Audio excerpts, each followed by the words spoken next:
was gonna say, I'm the loudest one. We're almost just letting the trees. I will do my best to find it. Yep.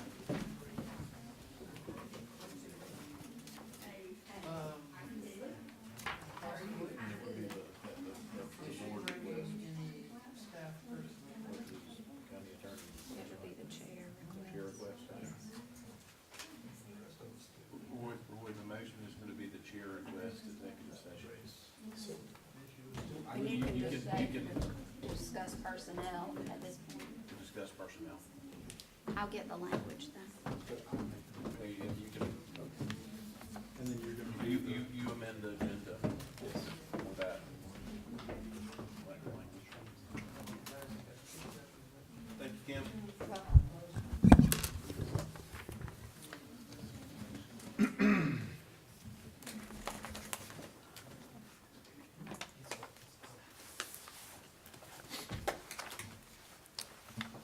All right, would like to call to order the regular monthly meeting, April 11th, 2023, of the Spalding County Board of Elections and Registration. If everybody could, please silence your cell phones and all other electronic devices. And if everybody would stand for invocation and pledge. Slide Dexter's up for the invocation, and Roy's going to lead us in the pledge. Dear Heavenly Father, we come here this evening, Father, to reason together, Father.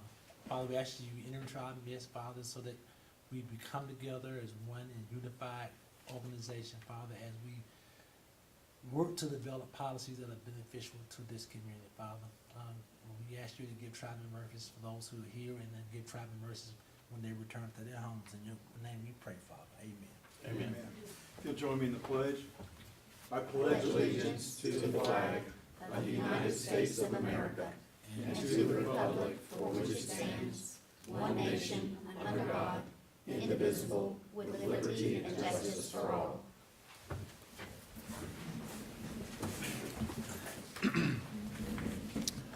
Thank you, guys. Citizen comments up next. Speakers must sign up prior to the meeting, provide their names, addresses, and the topic they wish to discuss. Speakers must direct your remarks to the board, not to individual board members or to the audience. Personal disagreements with individual board members or employees are not a matter of public concern, and personal attacks will not be tolerated. The chairman has the right to limit your comments in the interest of disposing of the board's business in an efficient and respectable manner.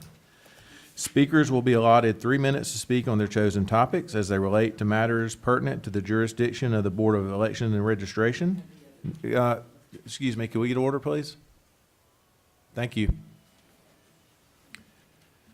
Outbursts from the audience will not be tolerated. Common courtesy and civility are expected at all times during the meeting. No speaker will be permitted to speak more than 3 minutes or more than once unless the board votes to suspend this rule.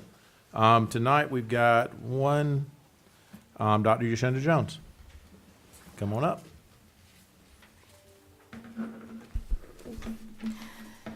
I wanted to come up and give pretty much an update on legislation for voters of Spalding County, especially given the workshop that you guys participated in with Representative Mathiak and Knight, as well as Senator Marty Harbin. I wanted to report that Senate Bill 221, the voter suppression bill that was introduced during this legislative session with Senator Marty Harbin as one of the sponsors, did die in committee, and we hope that it stays dead.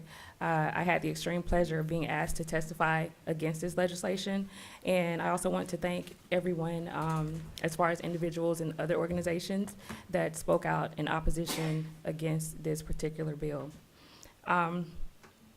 Also wanted to inform voters in Spalding County about Senate Bill 129, which we were able to get passed.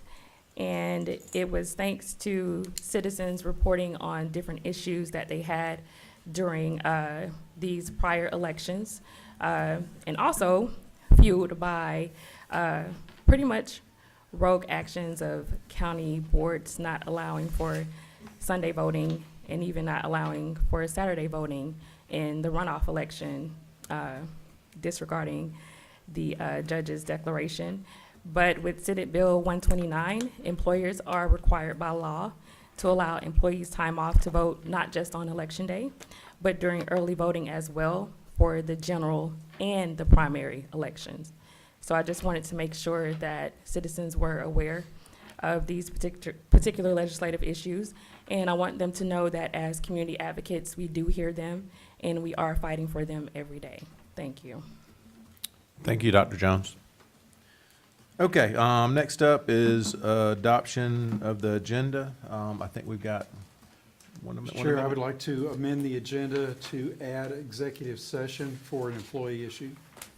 Alrighty, and that goes in, where's Stephanie? Is that after old business or after new business? Okay, After board member. after board member comments, okay. Thank you. Okay, do we have any other, yes, sir, Dexter? Need a second?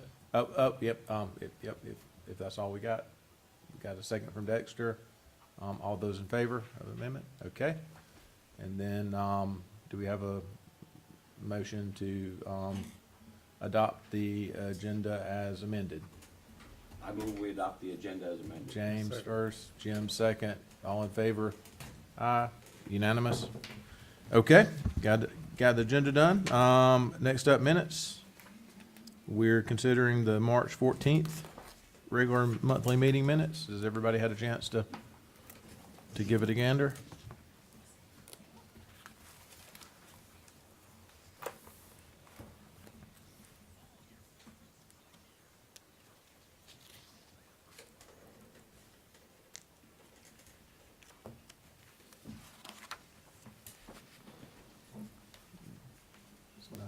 Stephanie, question.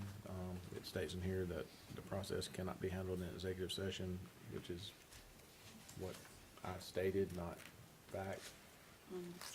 Should we amend to say that I stated that? Or does it even matter? You can just put it in the record that was an incorrect statement, but you can't amend the agenda. I mean, you shouldn't amend the minutes. Because that's what the minute said. So would now be appropriate time to state that? Okay. So, so on page 2, so I was mistaken in the statement of, that the process around, the election supervisors, evaluation process, could not be handled in executive session. I misunderstood what Stephanie said and have been since corrected, and just wanted to note for the record that that is an incorrect statement. It is in the minutes, so the minutes are correct, but I just wanted to, for the record, state that that was an incorrect statement. Thank you, sir. And Stephanie was right. And I Again, was wrong. Okay. Yes, sir. Last time we had an extensive discussion around the manner and method of performing Kim's employee evaluation, since she's a county employee, but effectively reports to the board. And so kind of difficult to conduct an employee evaluation with 5 bosses essentially, as well as not being able to discuss in person. So I misunderstood Stephanie and thought that her statement was that we couldn't adjourn to privately discuss the performance of an employee, when in fact what Stephanie was saying is that we could adjourn into executive session to discuss it. And I misunderstood a word, apparently. And that's the amendment that, to the agenda, and that's what we're gonna be doing tonight, just for total clarity's sake. Make sense? All right, good. Do we have a motion to accept the minutes? you already did. We already do? Okay, Second. okay, so And Jim. we voted, Second. and it was unanimous. Unanimous, okay, Yeah. so, well, y'all can't do it while I'm talking. All right, so, Okay. if we've got that, then we're good to go. So it passed unanimous. Lee?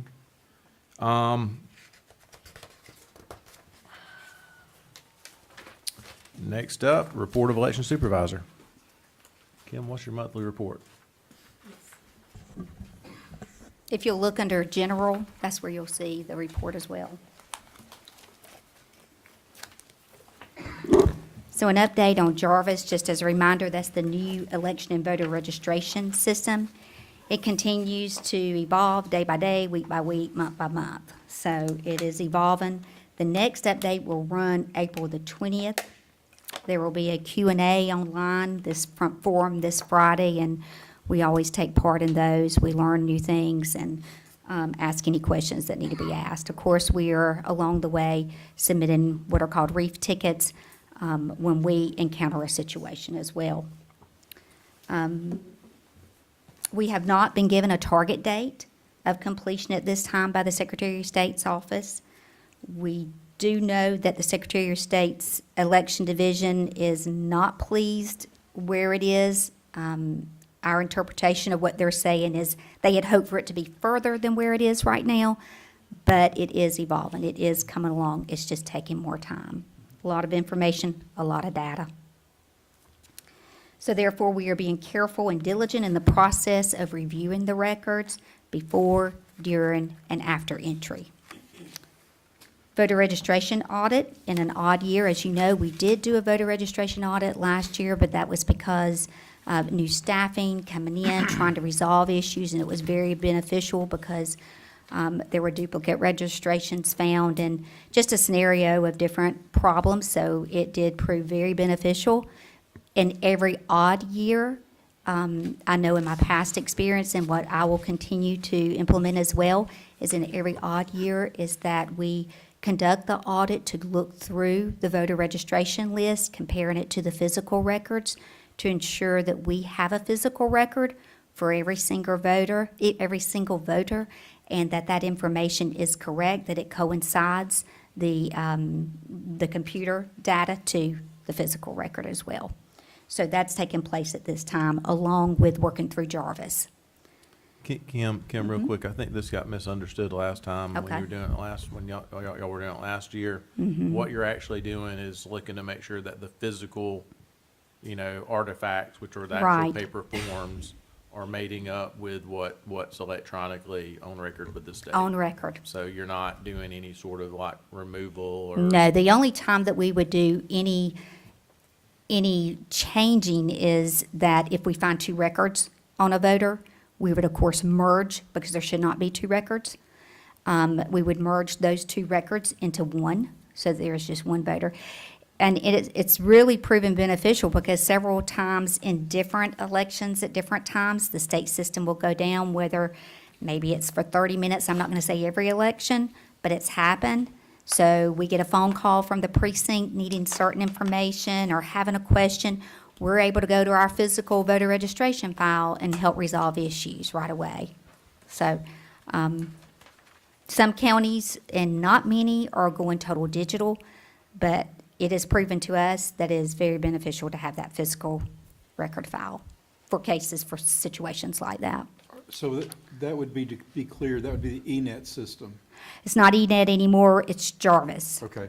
But yes, So- same thing, Formerly ENET. yes. And we haven't actually tested Jarvis yet, We're in Jarvis now. but as far as actually doing an election, there hasn't been. Exactly. Okay.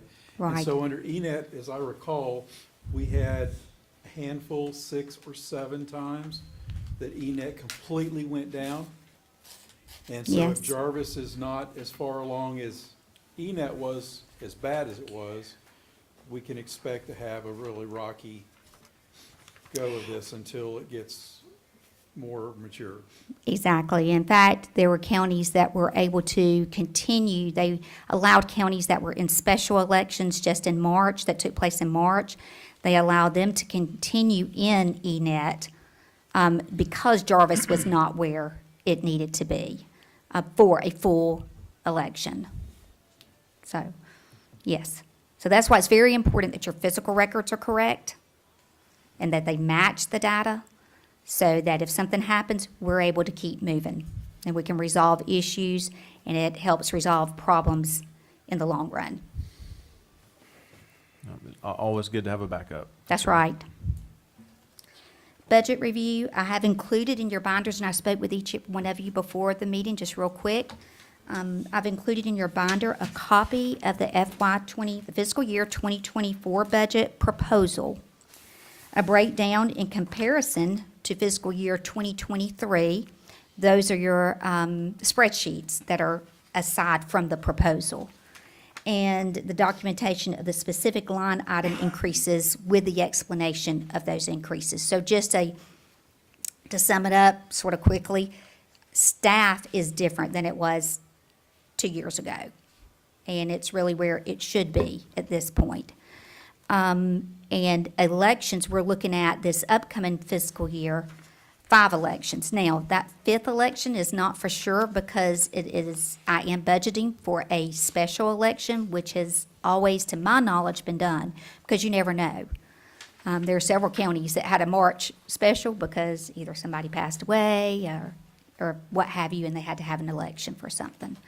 So that is budgeted in there, but the 4 are for sure, and that's your general municipal, that's your presidential preference primary, that's your primary, and then your runoff.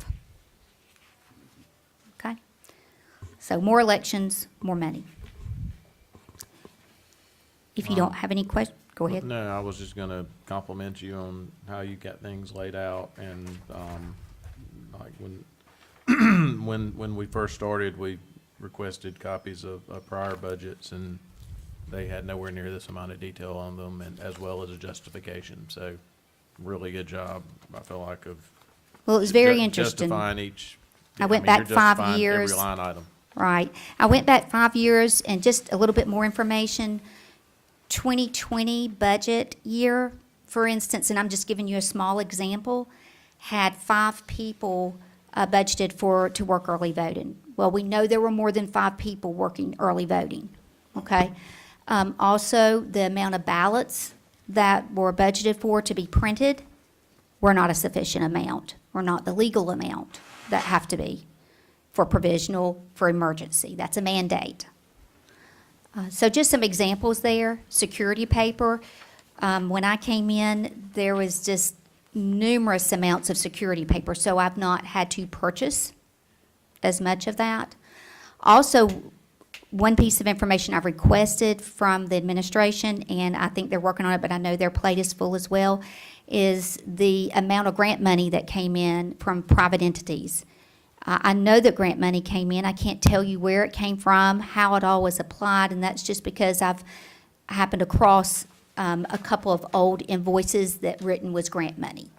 So I'm telling you those things to understand that we don't have grant money to work with. So we have taxpayer money. Anyway, any questions that you have, feel more than free to ask me, and give me a call, email me, and I'll be glad to answer them to the best of my ability. Okay. Anybody have any further questions? All right. Kim, thank you so much for your You're welcome. detailed report and sharing the budget with us. Next up, excuse me. Next up in old business, we've got amending the bylaws. Jim, where we at? We're fine. Each of us has a handout, and tonight we're looking at Articles 8. That means have I not given you one, Roy? No, but the question I have is, has Stephanie gone over these yet? I think she has. Yes, sir. Okay, Okay, I hadn't wonderful. heard back that had happened, so I was under the impression we were gonna hold off on this until she gave us her, kind of her approval on that. And so Stephanie, you're good with them? To Well, I this point? thought that we would discuss them, and, Okay, I don't have a copy. Do you have a? Yes, I'm sorry. Okay, thanks. That's funny, I'm not- Oh, I'm sorry. This is I see it now. Okay. Okay, I didn't know what this was, I'm sorry. Okay, so. I got it. Jim's gotten them to Stephanie. Stephanie's taking a look at them, and. I didn't know that part of the puzzle. And we're gonna read through them, and Stephanie's gonna go live with her comments. Okay. That's my understanding. Is that your understanding? Okay. And that's, you understand it too, Jim? And pending Yes. your comments. Yeah. Yep, very good, okay. So previously, we've looked at other sections. Tonight, we're looking at Article 8, and that is a new section. At least I'm suggesting that we add it in light of some of the happenings. So the first one is, as you can see, is new text, absentee ballots. Prior text says absentee ballots are verified based upon driver's license, social security number, or other state-recognized documentation instead of voter signatures. I'm recommending that we add, and therefore it's track changes. The application of the elector's absentee ballot upon satisfactory proof of a relationship be made by such elector's mother, father, grandparent, aunt, uncle, sister, brother, spouse, son, daughter, niece, nephew or grandchild, son-in-law, daughter-in-law, mother-in-law, father-in-law, brother-in-law, sister-in-law, in the age of 18 or older.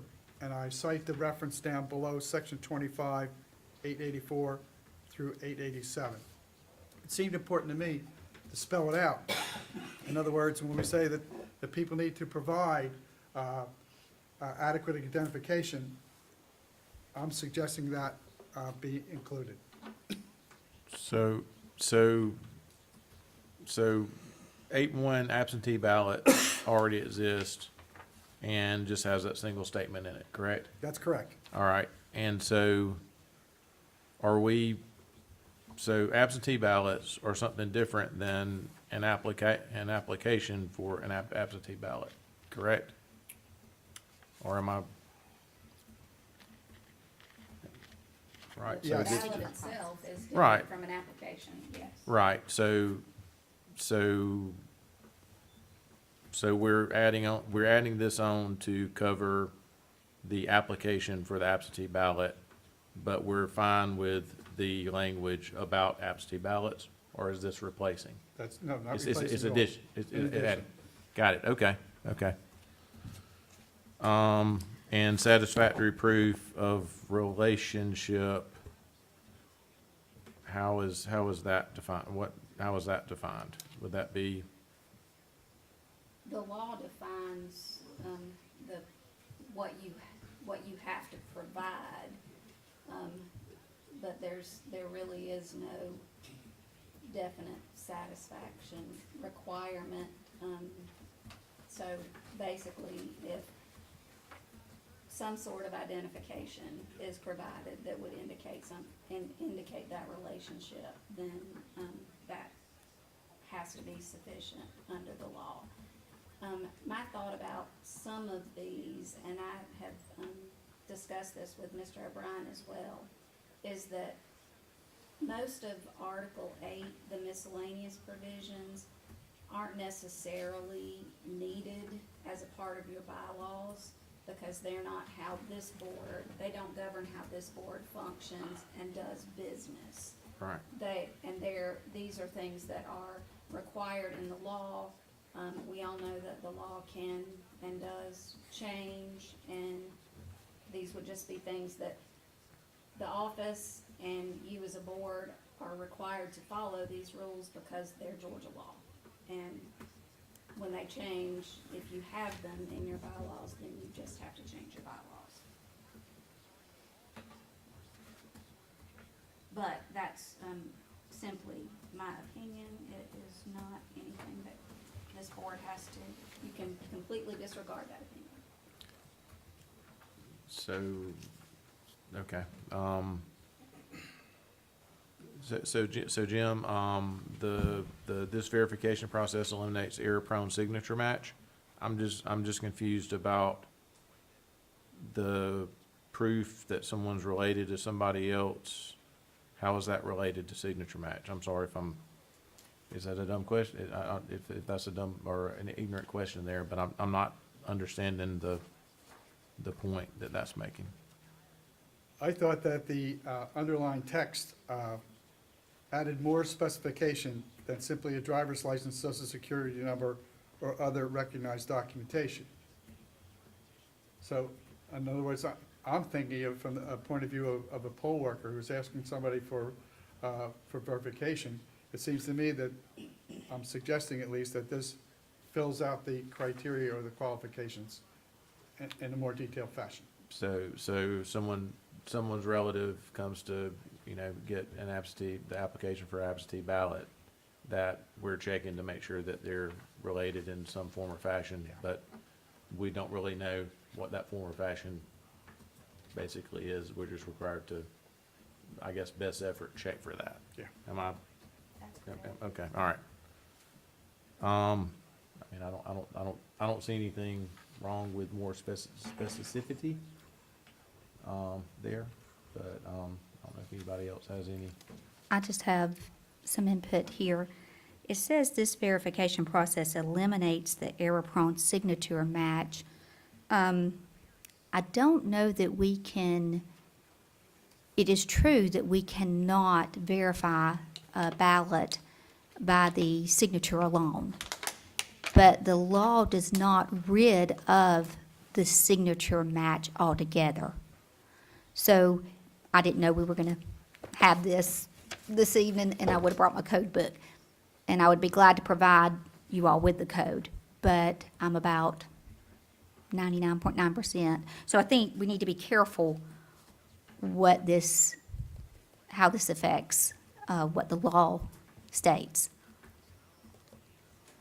Okay, since Kim has a question on this, I mean, Stephanie, is that something that we need to look further into, in your opinion?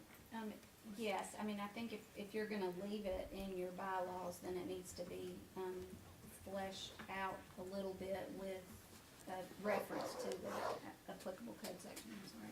Yeah, it's into it, there we go, Yeah. 25.8. Yeah. Okay, so, okay, does Roy? So this kind of goes back to something, I'd beat this dead horse again, it's just not that dead. This appears to me, or feels to me, like something that should be in a standard operating procedure, not bylaws. And the difference is that bylaws, as Stephanie so eloquently put it, have to be changed every time the law changes. SOPs can be changed as we need to. That's how Kim does business. It's how this board might conduct its business. But SOPs, standard operating procedures, in my opinion, is where something like this miscellaneous piece should be. How do we do this? How does a county go about cleaning its voter rolls? There is nothing on the books that really tells us how to do that. I mean, we've been flying sort of by the seat of our pants, doing the best we can, making sure that we follow state law, but there's no process. Now, Kim has something written down, but if you go to the next county over, they don't.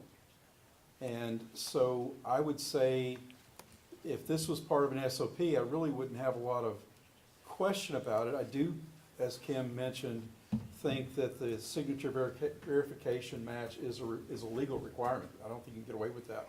And just because somebody says that it's error-prone, doesn't mean that you can not do it. I think it is required. So before we get into the rest of these, I mean, I'd really like for you to kind of think about, and whether you want to do this or not is completely up to you. But since you have a committee that's looking at this, I'd really like for you to look at it from a standard operating procedure position. What needs to be in how we do business, and then what needs to be in bylaws. And bylaws, in my opinion, should be a page or so, not 6 or 7 or 8 pages. And I'm fixing to get corrected. So far, this has been the only thing that I've seen that we've come to that I felt like, didn't necessarily belong in bylaws. I think that you do need more detail than what 1 or 2 pages would have, but,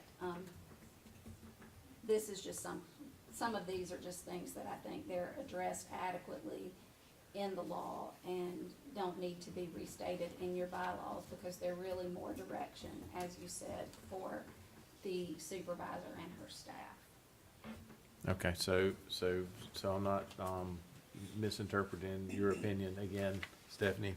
In your opinion, this would seem to be either redundant and or unnecessary I think to put this- in the bylaws. I think this particular This particular is- section. Yes, is unnecessary. But the whole process, I still think we need to have standard operating procedures, and we need to have bylaws. And standard operating procedures are how you do the work, and bylaws are sort of the big overarching piece of, you know, that's just under the law. The law says that we must do this. And then you have bylaws, and then you have a standard operating procedure. And Kim's standard operating procedures, honestly, if you're on Firefly and get all of those reports from the Board of Elections, they can change sometimes more than once in a day. In a day. Right, right. So, So, do we have a motion to either It's not like- accept or? we have a committee that's presenting or- so information they've worked on. at this point, this information, this particular piece has been presented. Do we either accept this piece or do we send it back to committee?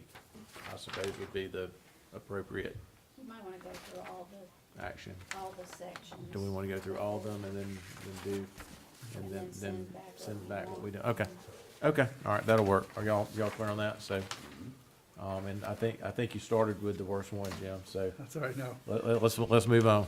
I think Yeah. I'm learning as I'm going along, and my working assumption was that this applies not only to the board, but also to employees, election office employees. And I don't have the complete bylaws in front of me, but there's a whole section there on election office roles and responsibility. So that's why my thinking was, okay, if you're an election office person, it might be appropriate to include a certain level of guidance. So what I'm admitting is this is in my thinking in the creation. Well, and I can see why you would be, if you're basing it on what, you know, on modifying what was there before and using that as the corpus, that, you know, that it would make sense there. I mean, in my opinion, having not a 1 or 2 pages and maybe not a 6 or 7 page or 50 You guys page just or don't write whatever. as succinctly as I do. That's why you wanna have it many pages. I Right. get it concise. You can, yeah, you have, your words are worth 1,000 of mine, yes.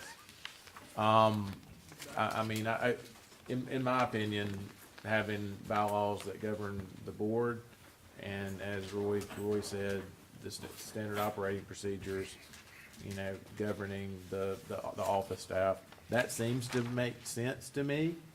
But, I mean, I'm, you know, that's not how the bylaws were before, agreed. And I'm not sure that the way the bylaws were before is maybe the most ideal. They're not like all bad, but it felt well overdone, you know? Yeah. Unless there's any further comments, let's go through the other No, I bits. just happen to want to say I agree with where you're coming from about the bylaws and the SOPs. That's a good comment. Okay, let's look at drop boxes then. A drop box is available for absentee voting during normal business hours, 9 to 5 inside the elections office. A drop box will be available to voters in the last 4 days of an election, when it's often too late to mail ballots in time. Security cameras are provided 24 hours surveillance of the drop box, and I cite the code. Can I speak to this? Please. Okay. The drop box by law can only be available during early voting hours. Now, our early voting hours are 9 to 5. But this says during normal business during normal business hours, 9 to 5. So those aren't our normal business hours. Our normal business hours are 8 to 5. So drop box hours, early voting time only. Hours, days. They coincide with one another.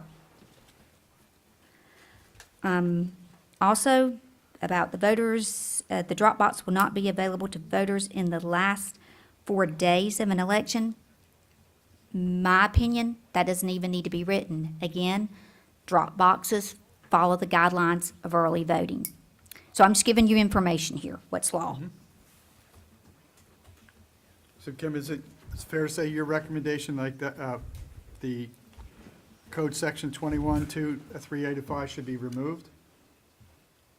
It might actually just be, I mean, essentially think we just could- say, you know, drop boxes will be ran according to this code section, and like, we're good to go.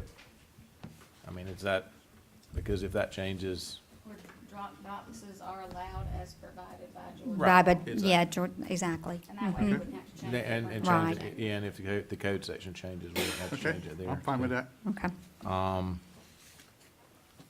Okay, voter assistance. Members of the public are prohibited from distributing food and water to voters waiting in line near a polling place. Election workers are allowed to set up self-service water stations for voters in line.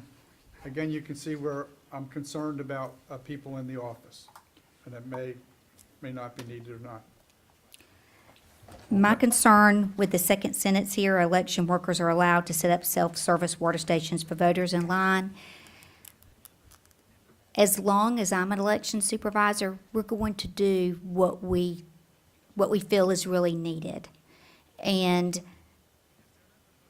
I think what this does is you can have 10 people in line, 15 people in line, but if one of those people feel that you should have water out there, then this may open that for them. I guess it's two ways to look at it. You know, we have elections to run and run those efficiently, and that is our goal. I agree. Again, that's the board's decision, what you want to do about that. So Kim, is what you're saying is if there's no line, you don't need to provide water? Is that what I understand you're saying? If there's only 5 or 10 people in line? Well, then we could get into, well, how many needs to be in line to provide water? I would And that's where I it'd be more think, like, what's the waiting time? Rather than how and many people. what temperatures are we working with? Yeah, I mean. And who's so- gonna get the water, because we're Yeah. running elections, Well, I mean, so. so going back to, I guess the dead horse is, you know, this goes into how Kim and the rest of the staff are running things during election day, right? Go ahead, Dexter, please. I'm trying to figure out how I want to say this. Yes, sir, take your time. One of the things that we need to acknowledge is that you have a significant population that believes that there is voter disenfranchisement. You can't ignore that. And so I think, as opposed to thinking about only in terms of what it's gonna cost, let's think about what we can do to ease those fears. I would suggest we just put that the election board shall provide water during the election. That way you can't be accused of election, you can't be accused of trying to not let people vote because they're standing in line, it's hot and there's no water. If we just take the position, we're gonna have an election, we're gonna have some water, it's water. If cost is an issue, I'll write a check. You know, that's how we have to start thinking if we really wanna get to a place where this country is not divided politically. Because right now, every election is gonna be the Republicans say this and the Democrats say that. At what point in time do we realize that when we stand up and salute this flag, that we're all Americans? At what point do we realize that this going back and forth because of political affiliations is really just nonsense? And it hurts, the only people that hurts is the general public. I look at what happened after the tornado and how people in this community came together across all racial, political, and class lines. It was truly unbelievable. So why don't we begin to move our community towards that direction and away from all this divisiveness? And I think we can take small steps like this. Well, people say, you know what? Spalding County got it right for a change. 2 years ago, they got accused of voter disenfranchisement, and now the election supervisor saying, we're gonna have an election, we're gonna have water. Nobody's gonna be able to accuse us of having people standing in line without water, so they get tired and they go home. Well, to be fair, and I'm with you, we're always gonna be accused of something. But you're right, small steps. I get that. And so this was written based on a political position. Exactly. And so today, I think that so we can't take grants, it's gotta come from the county. Well, let So- me so- finish my statement because Okay. you interrupted me. Because what I'm saying is this, you take that away. Because I've been a political. You take that ability to accuse away, is that what? No, We're in what- violent agreement What- here. what happened, I've been doing political organizing for almost 30 years. We pass this and we don't touch it. The people in the community gonna go back and they're gonna come after Kim. Why? Because she's the election supervisor. And Kim's gonna come back, Kim's gonna say, well, the board didn't vote to do that. And so we're not gonna move forward. And you're absolutely right. This came out of a lawsuit where there was an accusation that there were warming of voters. And it was because that water and the food and all had a political connotation attached to it. It had a political I connotation. mean, there were people's names on the labels. Exactly. It doesn't say that here, but that's what it was. We can get water without any labels on it. Yes. We can get water without any labels on it. You can probably get free water without any labels on We it. just gotta figure out the how we're gonna do it. But Yeah. I think you take this out, and then we go about having water available, provided it doesn't come from outside, so there's not a political connotation to it. And I'm perfectly happy, Dexter, I can't match your check, cause I don't make what you make, but I'll kick some in too. And so if we figure out a legal way to do that, then I'm all about solving that problem. I think it just needs to come out of here though, and we just go about fixing it. Yeah, well, I mean, so Kim, as far as just, people viability, I mean, that's something that's possible to do without a huge amount of, extra work for folks, right? We had over 12,000 voters to come through in I believe it was the May primary. I don't care, and I'm just speaking to you very honestly here, okay? I care about people. If anybody else wants to think otherwise, that's their opinion. I care about people. Do I want to be affiliated with anything that looks as if I am enticing someone to vote? No, I don't. That's my opinion. You're the board, you decide. But I will say this. We only have so many people to work during early voting. It is hard enough now to acquire poll workers. It's not a lot of money. So are you willing, each and every one of you, are you willing to come every single day and ensure that water is stocked every single day and that you keep account of where that comes from? So I'm being very honest with you here. But Ken, I appreciate your honesty, but that attitude causes issues because it's not personal. I'm sorry, what's not personal? It's how you feel about water is not personal. This is a public function. People are gonna stand in line. People are gonna want water. How we got to a place where we're arguing about who's giving somebody water, that's just downright ridiculous. If we think about it. Well, I think we had to Well, respect each other's well, opinions. I'm trying to give And my opinion, you interrupted me. no, I heard your opinion. Oh, I So wasn't finished. I was not finished. Go ahead, Dexter. And what I'm saying is that we're arguing about, we're having lawsuits about water. We're not arguing about the time of the polls being opening. We're not talking about whether or not we should have ballots, machines, or hand. We're arguing about water. How stupid is that? So I'm not sure that anybody's actually arguing at this point. I inquired about the viability of making it happen, I think Roy's in agreement of trying to make it happen. I think, James, are you in favor if? But see, I'm if not we can talking, vote- I'm not talking about us. Okay, I'm not talking about the Spalding County Board of Elections. I'm talking about America. okay, well, That let's, we're in a place now, politically, where we argue about who gets a bottle of water. Not who's gonna be elected president, not who's gonna be the vice president. We're arguing about who gets a bottle of water. I don't know how we got here, but it scares me that we're in a place now that we're so divided that we look for anything to get an advantage, including who gave somebody a bottle of water. okay, so I think your point's loud and clear, Dexter, at this point, so I think everybody gets it. Jim, do you have anything to add in reference to, I guess we need to get back to the bylaws change, and, There's a key word from my point of view. The members of the public are prohibited. That's the law. right, exactly, then Okay, well- it's who's paying for the water actually more so than the water, right?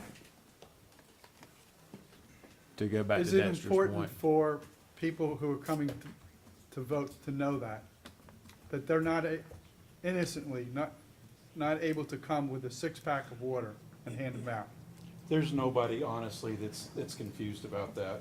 There just isn't. There's not.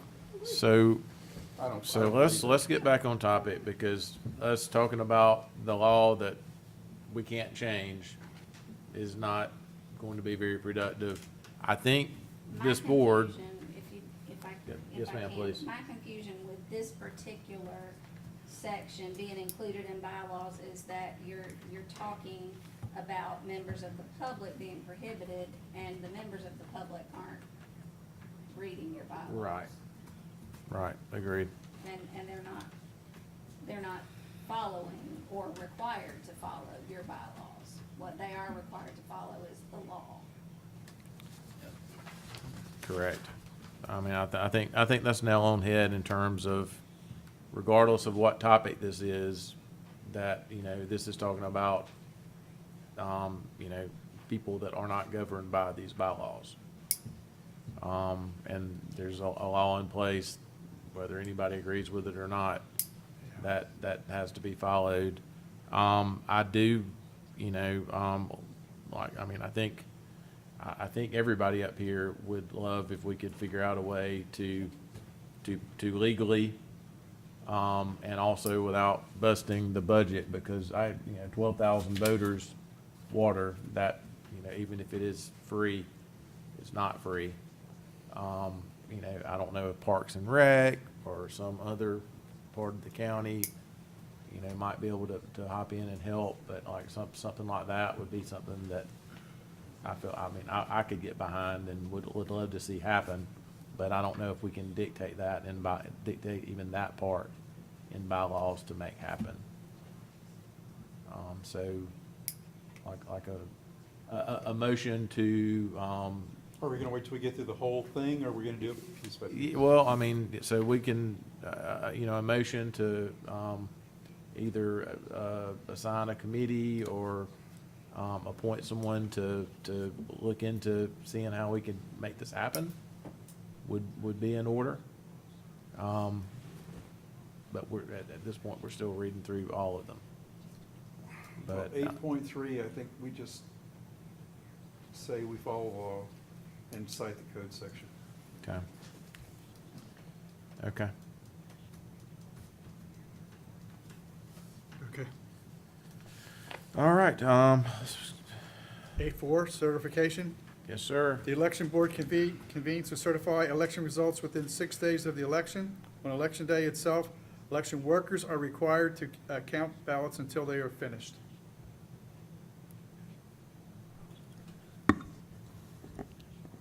Real quick on the certification part.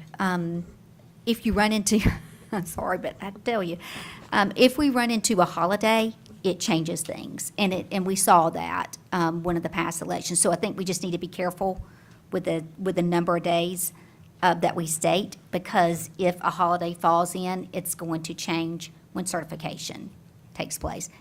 not by long, a day, 2, but, So does we that don't need need to say change within to 6 days. 8 or 9 days? And it should say as provided by law. By law, There you yeah, go. I mean, I think this would be another one that would be as provided by law. Is there, as far as the, election workers required to count ballots until they're finished, that's Well, you have a 11:59 hard deadline anyway. right. Yeah, the which- legislation did change the 10 o'clock deadline to To 11:59. 11:59, but that was us turning in the results. That wasn't necessarily election workers Well, counting counting counting ballots. ballots, which is different language. Yeah, I mean, it amounts to the same thing. I don't, I think, again, it should be as provided. as provided by law. Okay. Okay. Moving on to 8.5, weekend voting. Weekend voting before general elections is expanded with mandatory voting hours on 2 Saturdays statewide. Counties will retain the option to allow early voting on 2 Sundays. And Senate Bill 202 is cited.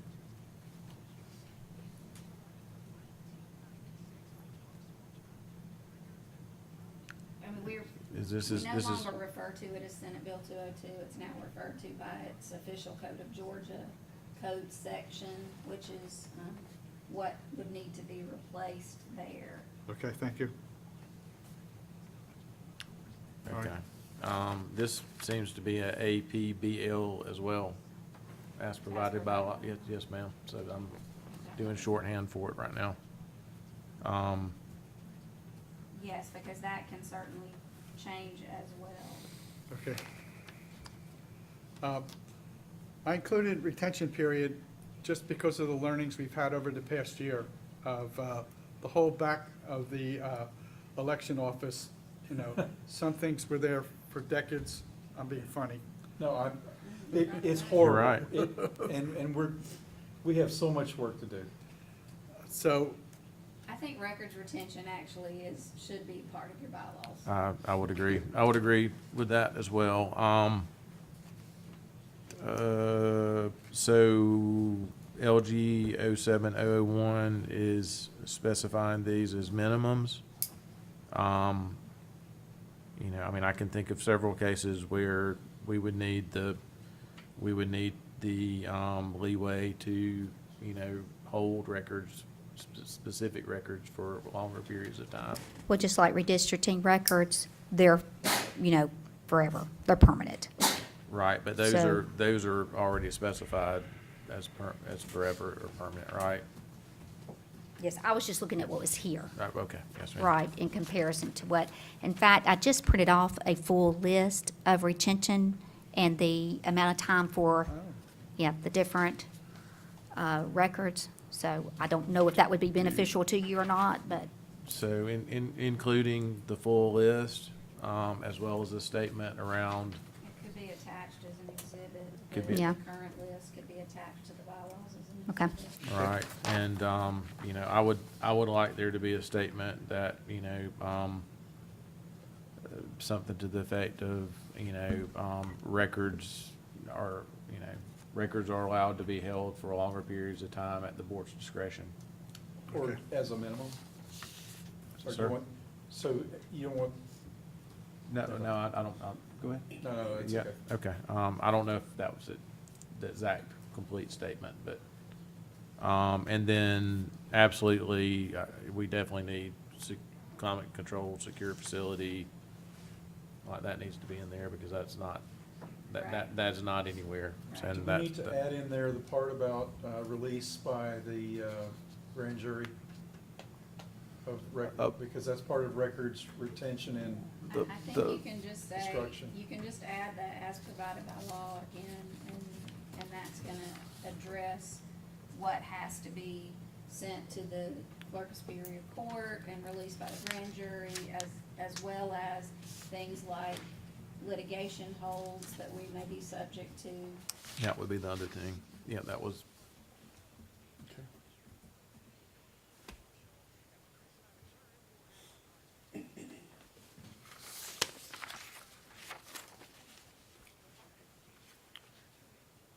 okay. Are we ready to move on? Yep. All right. Well, that's the Section 9 is boilerplate. It comes from the original version of the bylaws. So I didn't, my goal for tonight was to look over Article 8. Okay. Okay, all right, so you're giving us context. I was wondering why you got 7 and we started with 8, so that now makes sense. Yeah. And thank you for providing context of where these live, so that's helpful. Okay, well, how do we want to handle making edits and/or changing the verbiage? I mean, Jim, do you want to reword these with the as provided by law verbiage, and then at the next time, we can do a final review and, How about, this is a suggestion that I create a straw dog, consult Jim and Dexter, the committee members. We hash it out among ourselves, and then when it's time for everybody, Kim and Stephanie included, we do a major review. okay. All right. I'm great with that. This is, With one minor exception, if you'll run it through Stephanie before you send it to us, it saves us from getting corrected in here, and Okay, so okay. I would be happier that way.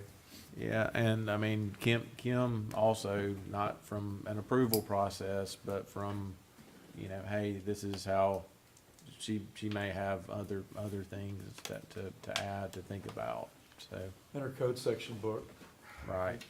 And that would also probably save you guys time from having to try to look up code section book stuff, just an idea. Okay, I'm okay with that. That sounds like it would make things move faster, and I'm glad that y'all are doing this, and that I'm not, so, thank y'all very, very much for the work y'all are putting in. I know it's not easy, so.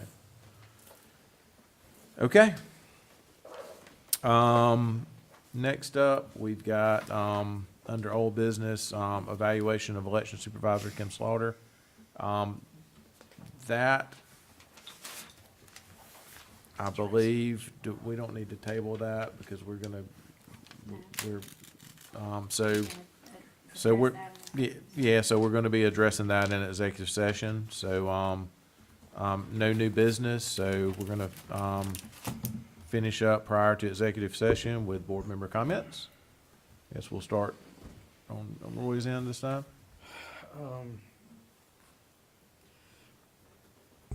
I would just encourage, as we find, and Kim has mentioned it, duplicates, there are a number of processes that put extra people into the voter rolls, and there's no really easy, clean way of cleaning that up.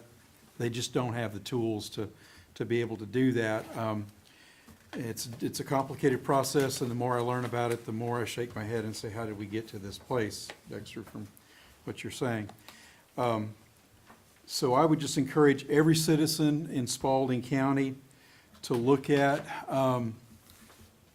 if you know somebody moves, if you know somebody is no longer a legal lawful voter of Spalding County, I would encourage you to get that person to go to the office or to call or to do whatever and take themselves off the voter roll. Quite frankly, this is probably one of the biggest headaches that I think is in front of us. And because it's going to always be partisan or political, there's no easy way to solve it except to just dive in and start cleaning that mess that's there. They do the best job they can with every tool and with every amount of effort that they can put into it. But there are things they just can't find. And there are a number of systems that the state has looked at, ERIC being one of them. It's not helpful. I don't think it's in any way going to solve our problem. So if you know of someone who has moved, please ask them to contact the voter office and take their name off. Most people don't know that, and they don't know that it's their responsibility, and so they just don't do it. And then we wind up with these bloated, overinflated rolls that somebody's just gonna have to go through and clean up. And that's all I have. Thank you, Roy, for the work on that. Dexter? Nothing? Okay. Jim? I've already spoken enough. You're hoarse. Okay, thank you again for your committee's work. I'd like to say, Dexter, thank you for being a reasonable person. That we can all agree on things like water is wet and the sky is up. I mean, this country has, as you said, gotten to the point of view in some instances and with some people where they can't agree on those things. I would hope that we could all agree on anything that's reasonable, and anything that we can't agree on, I hope we'd be reasonable in our disagreement. So, thank you very much. Thank you, James, I appreciate that. Yep, and I'm glad the sky still is blue, so, and I appreciate the comments as well, Dexter, and the hard work. Jim, I know it's uncomfortable reading these things, and we're just, what was my acronym? As provided by law, but, The we just- process is working. Yes, sir, it is, so, that's Give and great. So, yeah, appreciate everybody. Kim, thank you so much. I mean, I know you got to go and, defend the budget, in next week, or is it this week?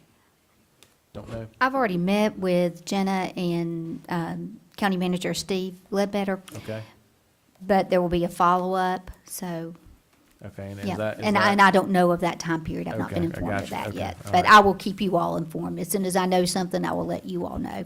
Okay, well, I Okay. mean, it, I would approve it if I had the power. It looks like you got justification here on every darn line item. So, I mean, I know that took a lot of time and research. It because, did. like I said, I looked at the previous budgets and there was no detail there.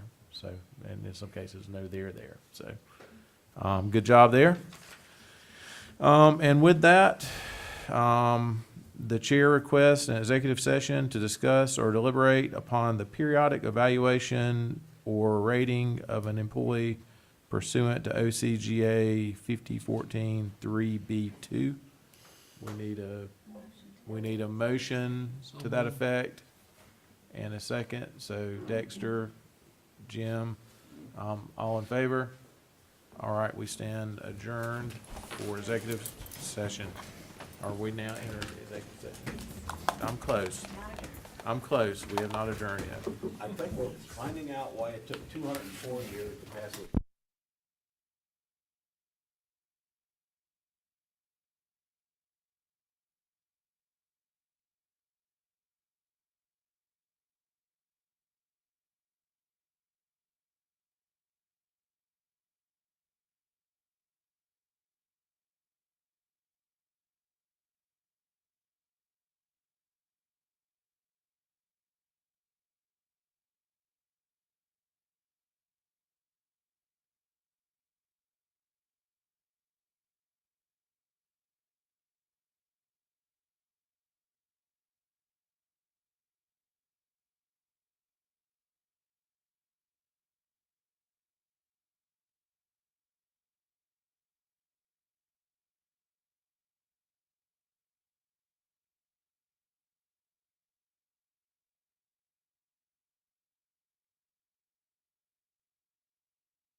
to go. They didn't last. Finally got a little cooler in here. Yeah, no, I had turned it down some. Are y'all in? Roy's Oh, they're cooking. somewhere. They're coming.